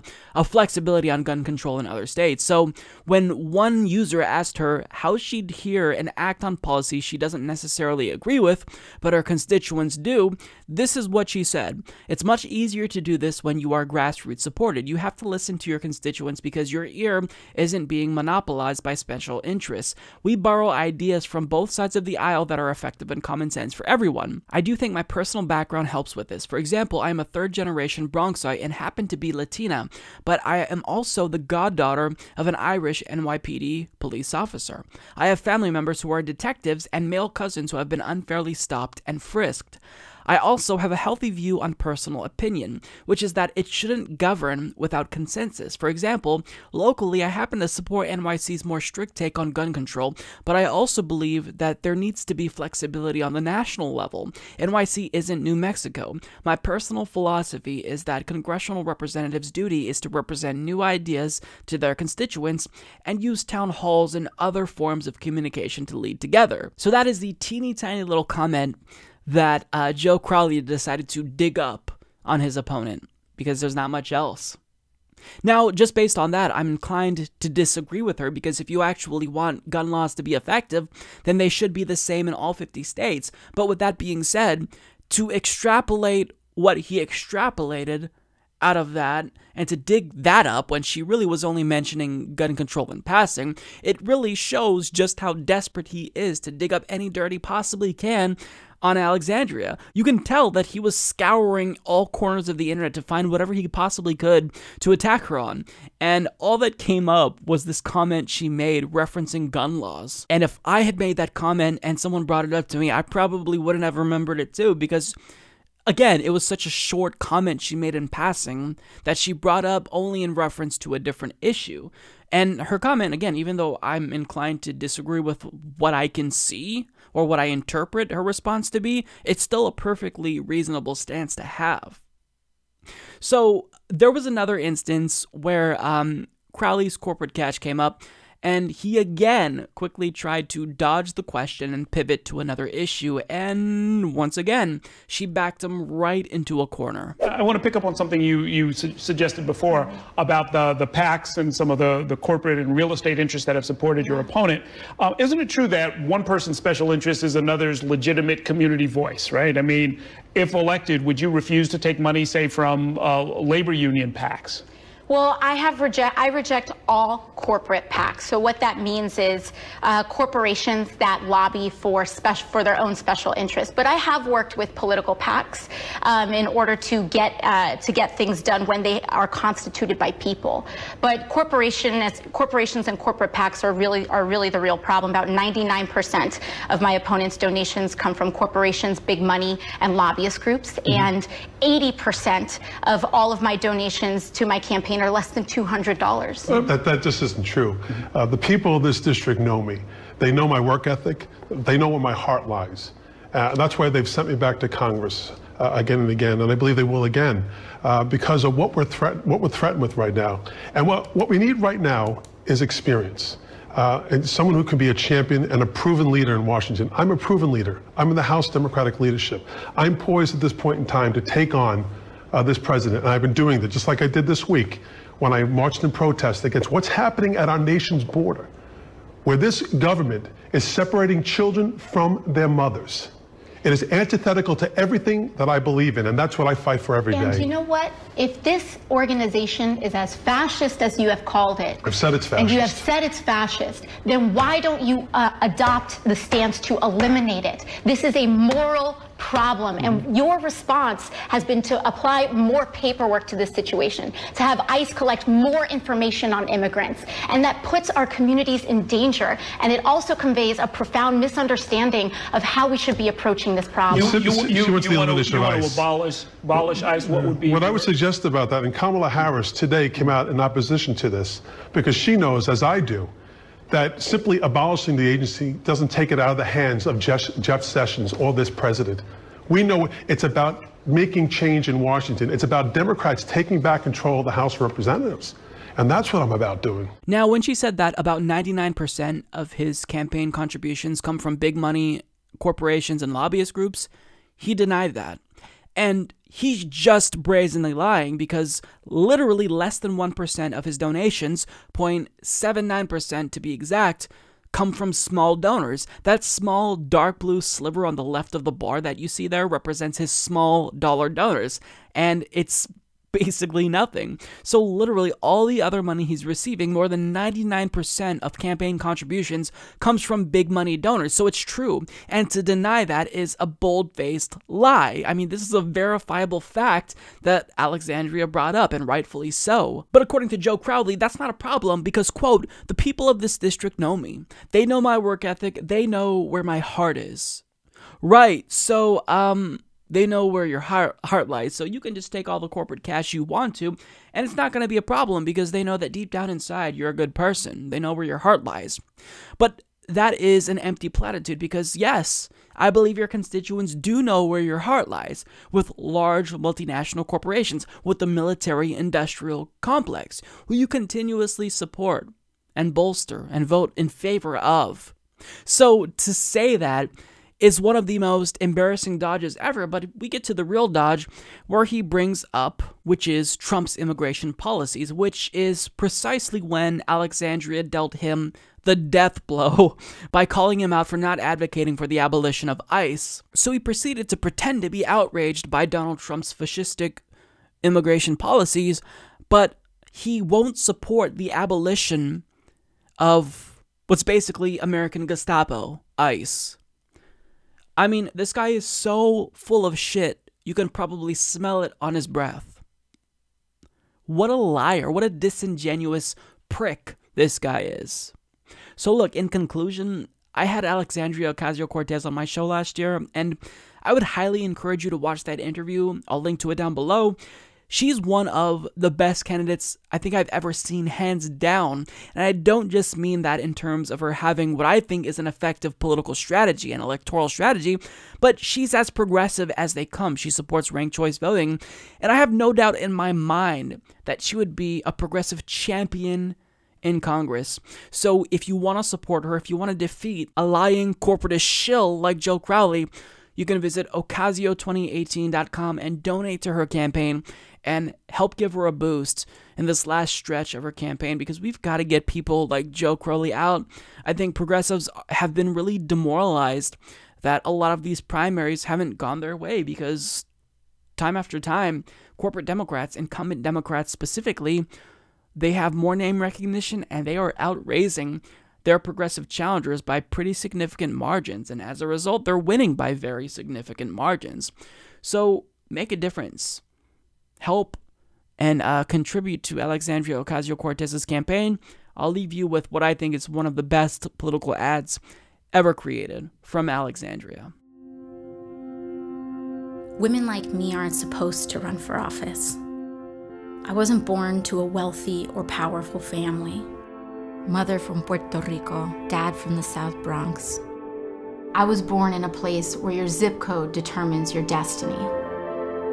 My name is Alexandria Ocasio-Cortez. I'm an educator, an organizer, a working-class New Yorker. I've worked with expectant mothers, I've waited tables and led classrooms. And going into politics wasn't in the plan. But after 20 years of the same representation, we have to ask, who has New York been changing for? Every day gets harder for working families like mine to get by. The rent gets higher, healthcare covers less, and our income stays the same. It's clear that these changes haven't been for us, and we deserve a champion. It's time to fight for a New York that working families can afford. That's why I'm running for Congress. This race is about people versus money. We've got people, they've got money. It's time we acknowledge that not all Democrats are the same. That a Democrat who takes corporate money, profits off foreclosure, doesn't live here, doesn't send his kids to our schools, doesn't drink our water or breathe our air, cannot possibly represent us. What the Bronx and Queens needs is Medicare for all, tuition-free public college, a federal jobs guarantee, and criminal justice reform. We can do it now. It doesn't take 100 years to do this. It takes political courage. A New York for the many is possible. It's time for one of us. Vote for Alexandria Ocasio-Cortez on June 26th. Hey everyone, so I am here with Congressman Ro Khanna of California's 17th Congressional District, and Ro decided to do something that a politician has never done. One, come on the Humanist Report podcast, and two, actually respond when I angrily tweeted at him, because I angrily tweet at politicians all the time. Ro's the first person that reached out and we had a conversation. So Ro, thank you so much for coming on the program. Well, thanks for having me on. Yeah, I'm very glad to have you, and I appreciate the fact that you're choosing to actually have a conversation and communicate with progressives rather than run away from us. So I do want to ask, because according to journalist Cameron Joseph of Talking Points Memo, he reports that you and Joe Crowley had a relatively heated debate on the House floor, and I think we all know that this is because of your dual endorsement of him and Alexandria Ocasio-Cortez. So the question really that I have for you, and I think a lot of people want to know, is if we know that you're kind of in this awkward situation where if you endorse a progressive, you anger your colleagues, but if you endorse one of your colleagues, basically outrage progressives, as you now know. So why not sit this one out? Well, in retrospect, I probably should have sat it out. That would have been the wise decision. I had worked with Joe on legalizing marijuana, a bill with Barbara Lee. He was supportive. I had visited his district, and we had done something together in Queens on the digital divide and helping people get pathways to tech jobs who didn't have a college degree, of minority backgrounds. And so when he asked for my support, I didn't think much of it, and I offered it. I then came to learn about Alexandria Ocasio-Cortez through the video that just went viral probably a month ago, and she's an extraordinary candidate. She's going to be a star in the Democratic Party, in my view, regardless, or the progressive movement, regardless of the outcome of this race, whether she wins or loses. And so I wanted to basically get to a position of neutrality, and the way I thought I could do it, given that I had endorsed Joe Crowley, was to endorse her, affirm her story. I ran against an incumbent Democrat, actually 3 times. I ran and lost when I was 27 against the war in Iraq, against a Democratic incumbent who voted for the war, and then I ran against a Democratic incumbent twice later on and lost my first time and won the second time. And in none of those 3 races did I ever have a federal elected official even acknowledge me, let alone endorse me. And right. I thought, I wanted to do something for Alexandria to acknowledge her incredible story. Right, and understand that even though you received a lot of backlash, progressives, I mean, I don't speak for everyone, of course, but myself, I was actually very pleased that you did respond and you adjusted your position, because I think that trying to make it right does show that you are listening to progressives, even if we may not agree on every single issue ever. I do think that does say something, so I do appreciate that. I do want to get to a criticism that a candidate does have of you, and I wanted to ask you about this. So Rosa Calderon, she's a congressional candidate that ran in California's 4th congressional district, and she actually was really frustrated with you because when they asked for your endorsement, according to your campaign manager, she said that you only endorse on the basis of money, and she also said that you've worked against Justice Democrats, fellow Justice Democrats, an organization that you're part of before too, and she kind of has a point because, I mean, you did endorse Kevin De Leon over Dianne Feinstein, which, I mean, you had the right instinct to not endorse Feinstein, but you still didn't endorse the Justice Democrat. So how do you respond to people like Rosa Calderon who don't feel as though you've done enough to come out to support progressives, or in instances where you could have done the right thing, you didn't?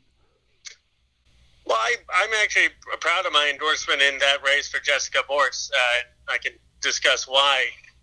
But, first on the issue of progressive candidates, I've endorsed probably 14 to 15 Justice Democrats. That's just a matter of record, by far more than any other House member. I literally, if you talk to the Justice Democrats board, they'll tell you the 14 or 15 candidates that I've endorsed. And I've endorsed people like Mary Newman in the Bill Lipinski case, Laura Moser. But why sit out a race in California, or not sit out, but why not endorse someone like David Hildebrand or Allison Hartson, a Justice Democrat, over Kevin De Leon? Because even though he is absolutely to the left of Dianne Feinstein, he's nowhere near as progressive as Allison Hartson. So why endorse him over Hartson?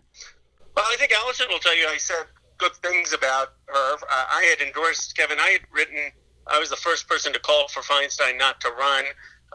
The first person to break from the entire California delegation and endorse against Feinstein. I endorsed Kevin De Leon before Allison Hartson had even entered the race. I was on CNN and in the Mercury News always saying good things about Allison Hartson because she doesn't take any corporate money or any PAC money. But I had stuck with my endorsement for Kevin De Leon, partly because I'd endorsed before Allison was even in the race, and partly because I wanted to make sure that a progressive or a Democrat got into the top two, and I thought Kevin had the best shot. I didn't want a situation where Dianne was going to be with a Republican, and I made that judgment. But I think the bigger issue is that I was, me and Jimmy Gomez and I were the only two members of Congress in the entire delegation to be willing to support against Feinstein. And, every time I was asked about Allison, I said I endorsed Kevin, but I said good things about her.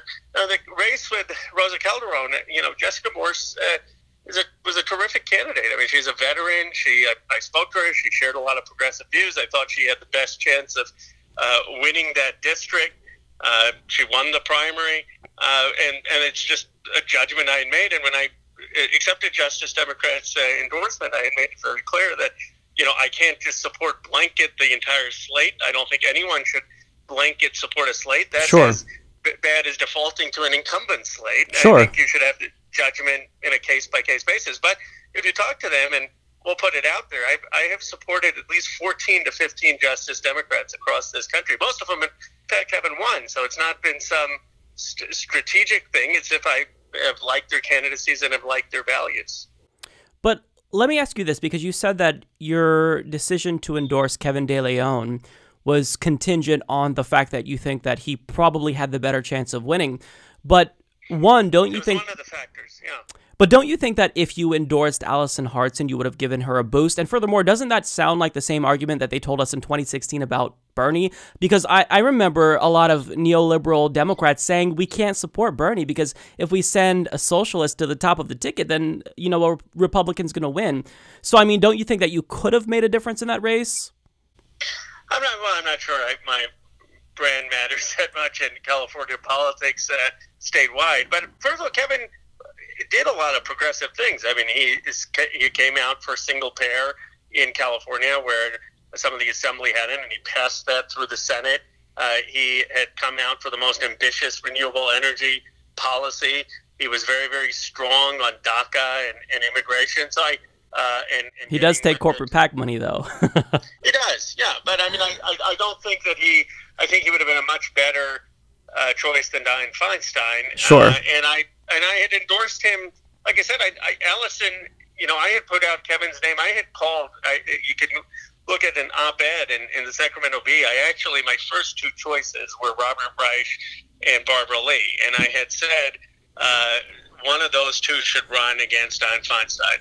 And then I had said, if they don't, Kevin De Leon should run. And so, Kevin saw that op-ed in the Sacramento Bee, and he called me up and he said, well, Barbara and Robert Reich aren't running. I'm running. Endorse me. And I endorsed him. And then a few days later, a week later, I got a call from the Justice Democrats that Allison was going to enter the race. And at that point, I said, look, I'll say nice things about her, but I've already endorsed and publicly written about Kevin De Leon. And if someone looks at that Sacramento Bee article where I talk about why we need a change from Dianne Feinstein, they'll see that I had mentioned Barbara Lee, Robert Reich as my first two choices, and then Kevin De Leon. Sure. Well, look, I do want to make it clear to you that we're not forgetting your progressive record when we call you out for these types of things, because I do think that your record is important. I mean, you've co-sponsored HR 676. You support public financing of elections. You take $0 in PAC money. So that is important. So understand that when someone like me angrily tweets at you, for example, about this endorsement, it's because it may seem unfair because I don't tweet at everyone who doesn't endorse the way I want, but it's because I respect you and you kind of are held up to a higher standard because you're so progressive and because your record is so progressive. So I do think that that is important for you to know. But I think that there's a difference in the Crowley case where I do think it was a mistake, and I really should have stayed out of it, and I should have learned more about Alexandria's campaign, because I really think she's just a phenomenal candidate who's going to be a force in the party. I don't feel the same way about the race in Jessica Morris. I believe that I did endorse the right candidate there. That doesn't mean I respect Rosa Calderon and think she's got a great future in politics, but I don't think one can have a view that every progressive is should agree on every endorsement. I do think, though, that the Crowley one was a mistake, and it was an appropriate criticism, and I should have stayed out of that race. And I completely respect that. And the fact that you've taken steps to right the wrong. I mean, obviously, I would prefer that you rescind the endorsement, but I know that you've taken heat for this. So I do think it's important that you know that we appreciate it when politicians do respond to criticism in the way that you did. Now, I kind of want to move on from this endorsement because I know you also spoke to Jimmy Dore about this as well. I wanted to ask you about a piece of legislation that you co-sponsored. This is HR 3057. This is called the Fair Representation Act. You authored this legislation with Jamie Raskin, and what this does is three really, really important things. It ends gerrymandering. It also moves to ranked choice voting, and I think the most important thing is that it switches from single-member districts to multi-member districts. Now, I think that this is probably one of the most important pieces of legislation in the country, because it could facilitate 3, 4, maybe 5 prominent political parties that could actually win. Can you talk about this legislation? I appreciate your pointing it out. There are only 3 of us on this legislation. There's actually 4 now. I do want to point out, I want to give credit to James McGovern. As of the 9th of May, he co-sponsored, and part of the question was, where the hell is Tulsi? Where's Grijalva? Where's Ellison? Where's Jayapal? Because this is really, really important. Well, McGovern's a great member, especially on foreign policy. But, it's a radical idea because it means all of the incumbents would have to run for elections and our seats wouldn't be guaranteed. But it's good for democracy. One, it makes sure that people aren't drawing their own lines. 2, ranked choice voting would give challengers a better chance because you don't have to just get 50%. You can be people's second choice. And 3, with the multi-candidate districts, you actually could see 3 third-party candidates who may get 10 or 12% of a vote being part of a coalition. You could see more minorities, more women winning. So I think it really would be healthy for democracy. The reason people aren't for it is it would mean that their seats they would be giving up their seats. It's not easy to give up political power. Right. So how do you convince people to support something that, even though it's good for democracy, is against their own self-interest? How do you do that? Because I really like this legislation, and I think that really the grassroots has to do a lot. But as someone who authored this legislation, how do you build a coalition to support this when it's antithetical to everything they want in terms of keeping their job? Well, you make the case that people really are upset and are demanding change. They want change in terms of how Congress works. We're at 8% approval. Something is fundamentally off. And the reason people are so frustrated is they don't think their voice matters. They don't think the Congress is responding to them. And you slowly build consensus. The other big proposal I have with Russ Feingold and Larry Lessig is to give every American citizen $50 for elections. Let's turn every voter into a donor the way Bernie Sanders did. But this way, you don't have to be famous or running for president. If every American had $50 that they could give to the House, the Senate, or president, you wouldn't have to rely on big donors. So these kind of bold initiatives that would totally reimagine our democracy, I think is what the country once. And, I don't look at how something is going to play in Ohio or think about the politics. I just do things that I think are going to be right. And I believe a conviction-driven politics actually would probably also be good, smart electoral strategy. Bernie Sanders' campaign showed that. Now, can you talk about another aspect of our system that needs to be fundamentally reformed? I know you support public financing of elections. How would we do this, and what would this look like? I mean, do you think that a constitutional amendment would be something that's warranted? Do you think just simply overturning Citizens United would be enough? Can you talk about public financing of elections more? Because I think this is very important.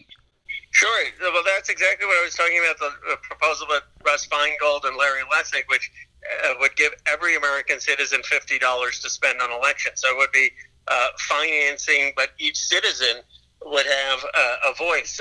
Of course, we need to overturn Citizens United, and we need to have a constitutional amendment that money isn't speech.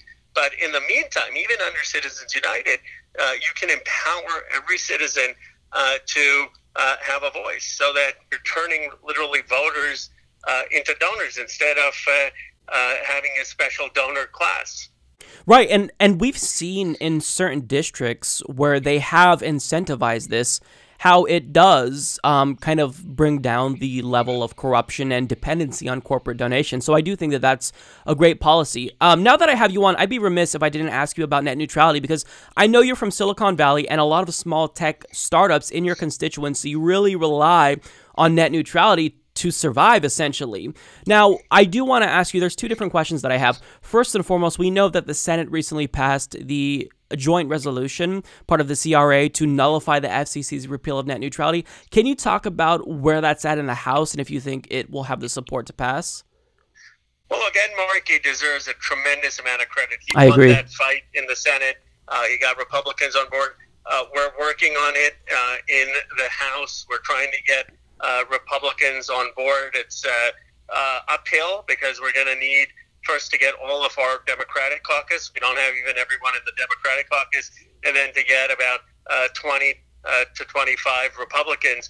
But we're working hard because the principle is so important. I mean, net neutrality is not just about small tech startups. It's about freedom of speech. The fact that you have a program which reaches thousands and thousands of people is possible partly because of net neutrality. I mean, imagine if the only people who had access to broadcasting information online were big companies. It would drown out independent voices. It would drown out bloggers. It would drown out podcasts. And it would price out speech. And that's why the internet is the one democratizing place in this country, and we need to keep it that way. Now, I did want to ask you, I'm not sure if you're familiar with the situation in California's legislature with regard to net neutrality. So so they have a bill that would be the most powerful and strongest net neutrality protections if it passed. However, there's currently been an attempt by a Democrat named Miguel Santiago, who is trying to water it down, not only strip away what makes this bill so special, but basically gut the provisions that protect people from net neutrality. So as someone who's in Congress, is there anything that you can do to influence the situation in the state legislature to get him to basically come on board? I'm glad you brought this up because Scott Wiener has done a terrific job. He has, absolutely. Strong net neutrality bill. I tweeted out actually against the assembly member you talked about, saying it's absurd what he's doing. He's basically doing the bidding of AT&T and the telecoms by providing a watered-down version of net neutrality. We ought to be voting for 822, which is what Wiener's bill is. There was a compromise where Wiener agreed to compromise with Kevin De Leon's bill on SB 460, and that's still a good bill. I'm fine with that. But to have a dilution, which is what this assembly member is trying to do because of the ISP interest, is just appalling. Nancy Pelosi led a letter from California House members urging the assembly to vote for the stronger net neutrality bill. And if folks look at my Twitter account, they'll see that I specifically tweeted at this assembly member asking him to do the right thing. One of the great things about politics right now, as I realized even this last few weeks, is how informed our voting populace, progressive voting populace is. People are following every endorsement, they're following every legislation, they're following bill numbers, and I tell you that's going to make a huge difference in terms of letting people know they're under a microscope, as they should be in a democracy. Right, absolutely. And just to kind of follow up with that, I actually tried calling Miguel Santiago's office. His inbox is full. According to Fight for the Future, he's just not taking calls. He's not responding to constituents. So this is someone who is in the pocket of AT&T. I believe that they are his 5th largest donor throughout his career. So it is frustrating, and I do appreciate the fact that you are calling him out. Moving on to another subject, I did want to ask you about the situation in North Korea. So Democrats, by and large, well, not by and large, there's a number of Democrats, Tammy Duckworth, Chris Murphy, who they're in the Senate and they're authoring legislation to kind of tie Donald Trump's hands to prevent him from basically doing things that would allow for peace in North Korea. Can you talk about your stance? I know that you are against U.S. militarism, but do you feel as though Democrats are resisting Trump from the right here? And what do you think overall of the situation in terms of us trying to get peace? Well, I don't know if you saw, but I led a letter with 15 Democrats actually supporting the president's efforts to engage in diplomacy. I called out Schumer, who was the Senate Majority Leader, saying that his efforts to out-hawk Donald Trump from the right and mimic the rhetoric of John Bolton is the wrong approach. First of all, there is something that we are going to gain by engagement, and that is the freeze proposal, which basically was China's proposal, and that means we are going to stop our decapitation exercises. We shouldn't be engaging in military exercises on the peninsula where we're trying to simulate the decapitation of Kim Jong-un, and they're going to stop their nuclear testing. That we don't know this for how long, but that is constructive framework. That's a step forward. It's similar to what Bill Perry was working on. Our next step should be to get them to declare where their nuclear facilities are. We should try to make sure that they don't have the capacity to test ICBMs that could strike the United States. So do I think that the negotiation was what Donald Trump claimed it was? No, they certainly haven't gotten to denuclearization. Do I wish Bill Perry were negotiating for us, or Obama or someone else? Yes. But to criticize engagement in itself and not to recognize that we should be encouraging that is to basically be parroting John Bolton's talking points. And that should not be the Democratic position. The Democratic position should be one of engagement. Exactly. So, yeah, thank you for speaking out on that. One last question I want to ask you is about Donald Trump's zero-tolerance immigration policy. So you know that he signed an executive order stopping basically the policy that he started in the first place. So instead of separating families at the border and taking adults to jail and kids in U.S. custody, we're going back to an Obama-era policy now that we saw in 2014 when Obama didn't know how to deal with an influx of immigrants from Central America. So even though families won't be separated, which I'm very thankful for, I'm sure you are too, we're still going to see families being locked up in cages just together. And I still think that's horrible. So what do you think Democrats will do going forward? Because I'll give them credit where it's due. I think they did a good job resisting and raising awareness about this, especially Jeff Merkley. But do you think that they're going to tone down the rhetoric now and just give them a pass? Because I think that locking people in cages is still egregious, even if it's better than separating them and putting them in different cages, separating families. Well, it is egregious, and I certainly give Senator Jeff Merkley and Pramila Jayapal credit who visited detention centers, but really I give the credit to activists and citizens across this country. Yeah. It reaffirmed my sense of the decency in this country, that it was just appalling, and people said, I've never been more embarrassed to be an American. I can't believe this is happening in our country.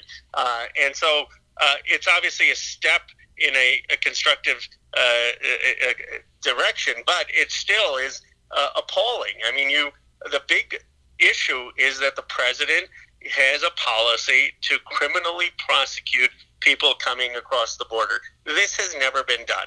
Even under the Obama administration, where I agree they had detention facilities, and that was not the most humane, and we need to even correct from that. But even under the Obama administration, there was a civil trial. There was not a criminal prosecution. So the first thing that the Trump administration needs to do, or Congress needs to do, is to make it clear that we are not going to criminally prosecute people for crossing the border.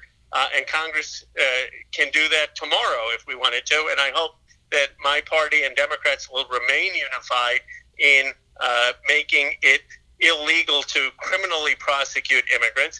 And then the second thing we need to do is have some humanity in how immigrant families are treated and how they're represented, and the time frame with which that has to be resolved, so that they're not in conditions that are violating their human rights. Right. So I know you've got to run. Thank you so much for coming on the program. I truly appreciate it. Again, I think that having these conversations, even if they're tough and difficult, they're really important because it shows that you are engaged with the community and you're not just paying lip service, and that, your record is right. You are really reaching out to progressives. So again, thank you. Is there anything else that you wanted to add? I appreciate it. Look, I really appreciated the constructive criticism, and I think that's the hallmark of democracy. I know you appreciate thanking me for being on, but that's really my job, to respond to people and to engage in democracy. I fundamentally believe in three things. We need to restrain our militarism. We're in too many bad wars overseas. We need to deal with the fundamental lack of economic opportunity and income stagnation in this country. And we need to have restorative justice for some of the injustices on race and immigration. On those issues, I think people will find that I have been very, very firm, bold, and principled. And I think our party, if we have a bold conviction that fulfills FDR's vision, Dr. King's vision, Dr. Barber's vision with the Poor People's Campaign, that's what's going to respond and inspire people. So people are going to disagree with me. I certainly am not perfect. It's my first campaign in Congress, term in Congress. I look forward to learning more from folks, but ultimately I hope people will know that those are my values, and we're in this together to try to make this country more consistent with those values. All right. Well, Congressman Ro Khanna, thanks again. Take care. Thank you. Well, that's all I got for you guys today. Thank you all so much for tuning in. If you've made it this far in the show, if you want more Humanist Report videos, you can visit humanistreport.com, or as usual, you can check out our YouTube page. And additionally, if you'd also like to support the show, you can visit humanistreport.com/support, or check out patreon.com/humanistreport. Thank you all so much. I will see you next week. I'll also be at the next live Jimmy Dore show in Portland on June 30th, I believe, and also July 1st. So I hope to see some of you there. Take care.